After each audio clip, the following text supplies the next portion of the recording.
Hey guys, welcome back to the channel, and today I have a new ProTrek. So I actually got bit by the Casio bug here in the last few months and really liking it. These are super fun watches. At their price point you can get in and out of these watches very easily versus spending thousands in Swiss watches or high-end Seikos, which I still love, by the way. But being a watch enthusiast, I like it all, digital or analog, Swiss, Japanese, you name it. And my recent thing has been these ProTreks, and I've had this ProTrek and actually did a review on it. Pretty bad review, if I must admit. That was kind of when I was still kind of learning the YouTube thing and learning Seiko, but I got this one and I do like it actually. What I like about this one, this is the PRW-3510, is that this is kind of like a G-Shock ProTrek got married and had a baby. This is what it would look like.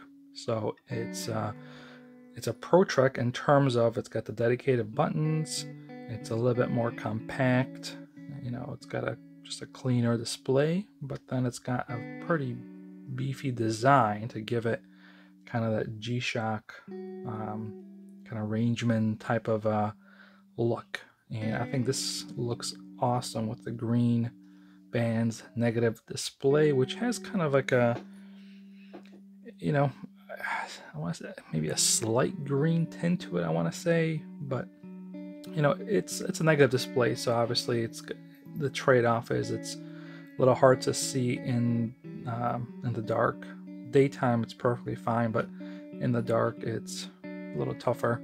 But it is the new STN display, so it is much better than some of the previous Casio displays. But anyway, I do like this one. The only thing I don't like about it, it is big. So certain times, especially for me, because I am a lefty, so I'll wear my watch in my right hand, and this sensor is a little kind of, sticks out a bunch. So I do sometimes kind of, gets in my way. But I do like this watch. I think this is the best looking ProTrek, but size is always kind of a little bit of an issue for me.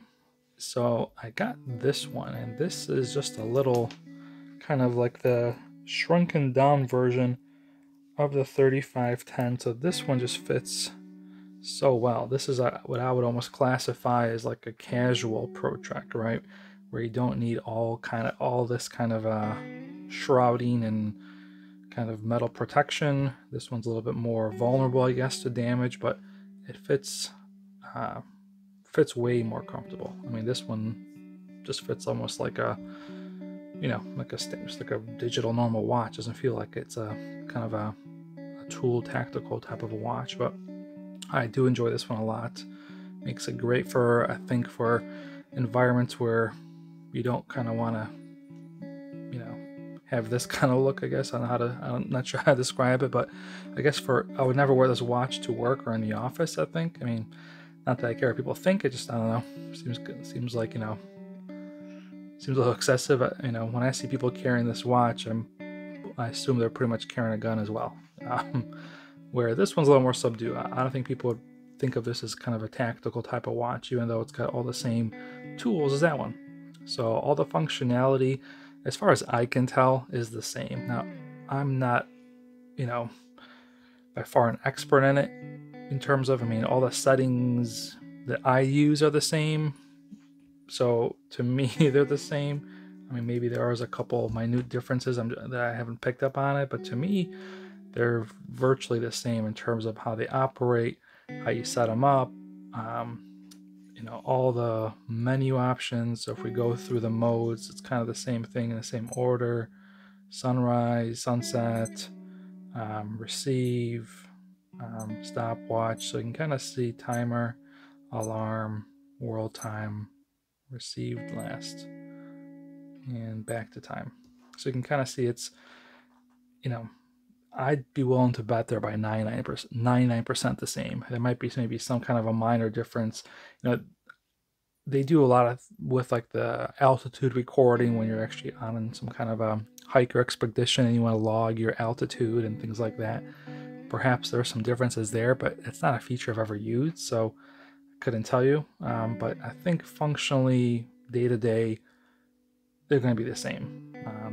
I think everything is going to be set up the same. Even like, you know, the top display is the same.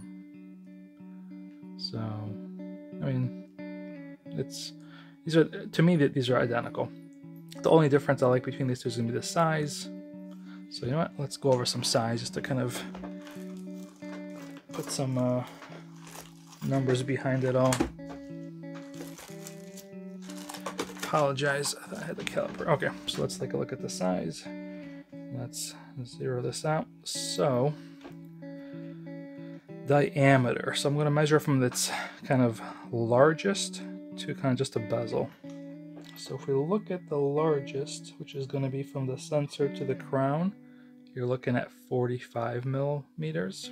If we take this one from the sensor to the crown, 53. And if we just look at the bezel, which is kind of, you know, what you kind of see, this one's about 46. If we take this one to the bezel, 40. So that's kind of what I would describe this watch as a 40 millimeter, and this one is a 46 millimeter. Because I mean, ultimately, that's kind of really what you see.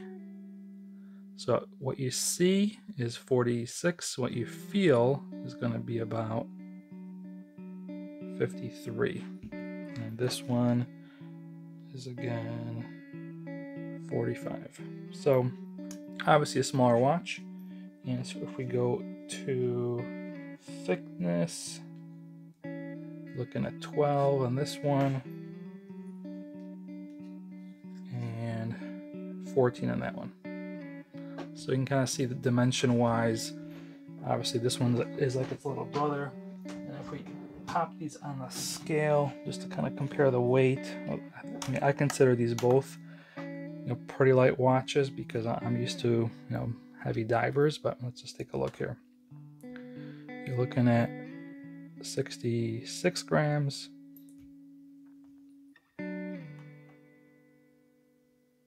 91 grams. So I mean, about a third heavier, but once you're on wrist, you don't feel it. Like, I don't really feel much of a weight difference between these two. I see it and I feel it dimension wise, but I don't feel it like mass size. I just feel like kind of the thickness of this watch, or the width, I should say. Actually, no, one more measurement we should do is the lug to lug. So if we look at a lug to lug, I'm just going to measure from each pin. You're looking at about, hard to do it to the camera, but let's try here. Okay, so this one's got about 51.5 lug to lug. All right, this one's gonna be a little tricky because I can't get the pins. I'm just gonna have to go from here. So this one's 51.5 as well, but keep in mind I'm going from the kind of the outside. I guess it's fair. So I guess about the same. I would, you know, if I had to measure from where actually the pins are, it'd be maybe about 48.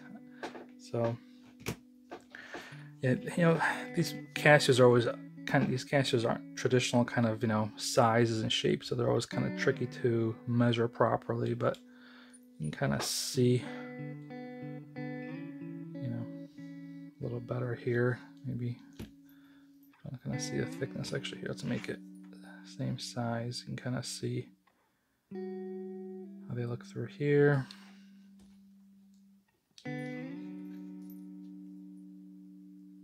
Through here. And then next to each other. So I think, you know, I think these are a perfect kind of pair with each other, because you kind of get one big, one small, one negative, one positive. And I'm personally not a fan of the digital ProTreks or even G-Shocks. You know, I just like the all digital. For one, you see more information, I feel like. You know, with the analog watches, you know, you get that small little bar, so you kind of have to scroll through. But mostly I think from a reliability standpoint, right? Because when I get these ProTreks and the G-Shocks to kind of, take them out and kind of be a little rough with them, they're kind of like my survivor watches in a way. So I would want them to be able to take a hit and keep on ticking. And I just find that an all digital watch is going to be much more robust and tougher than an analog watch. Now I know that Casio and will say that it's a tough movement, etc. But at the end of the day, a analog watch has got more moving parts. More moving parts mean more things that can go wrong. And so maybe it's just my opinion or personal belief, but I just feel like if I were to whack this one on the ground, I'd whack an analog. This one will endure better. So that's why I typically do not get analog watches in terms of these kind of call them adventure watches. So I love analog for like dress and divers. I have a bunch of those, but for my like adventure watches, I just like all digital. I think they're easier to read the time. You can kind of get them to display more. The one thing I don't like about these, or I wish Casio could change, and maybe if someone knows how to do this, please tell me. But I wish the bottom display can be changed. Like I hate that it's just stuck at seconds. I don't need to know the seconds. I mean, maybe sometimes I do. I can change it if I do, but I seldom need to know the time to the second. I'd rather have like the date here, to be honest. I love having the barometer up top, but I would love to have the date down here, maybe the altimeter, I don't know, something other than the seconds. Like the seconds are probably the least important thing to me for the most part, or important, least interesting to me. So I couldn't find anything in the menu, or I'm sorry, the manual or playing with it, how to change this bottom view. So if there is a way or someone knows a way, let me know. I would love to change that. Otherwise, I think that's kind of it. The other difference between these two is that this has a rotating bezel. So rotate it. This one is a fixed bezel. And then, so as I was saying, my camera kind of cut off there. And the last difference between these two is going to be the kind of the bezel protection. So as you can see, this one is very shallow. So if you're just going to set it down on the desk, you'll be fine. Drop it on a counter, you're okay. But I think once you get kind of an outdoor environment where you're, navigating through like terrain, rocks, hills, there's a good chance something, could get this. This one is a little bit more, deeper. So I think it'll kind of give it a little bit better protection, but it's still not kind of G-Shock thick. So this will probably do better, but still could, not as, doesn't have all the protection of a G-Shock. I actually did order a rangeman, so I have a rangeman coming in here, so I'll actually compare it to these two. But yeah, just wanted to give you guys a quick idea of what I think are the two best digital ProTreks. These are my favorite. I think they have everything you could ask for. It just kind of gives you a good option if you want kind of a more robust, kind of, tactical looking, more outdoorsy type of one. You go with the 3510. If you want something kind of for casual, everyday wear, to wear, to the office, or just more comfortable, this PRW-30 I think would be a better choice. Or if you have smaller wrists. But if you have larger wrists and you want kind of a dedicated outdoor watch, I think this is a better one to handle kind of the abuse. All right, guys, thanks for tuning in. I think that's all I have to cover on this one. The functionality is the same, and there are videos that cover that already, so that's why I didn't want to kind of go into the detail on that. But yeah, I'll be back maybe in a week or so once I get my rangeman and kind of compare these two with the rangeman. All right, thanks for tuning in. Catch you on the next one.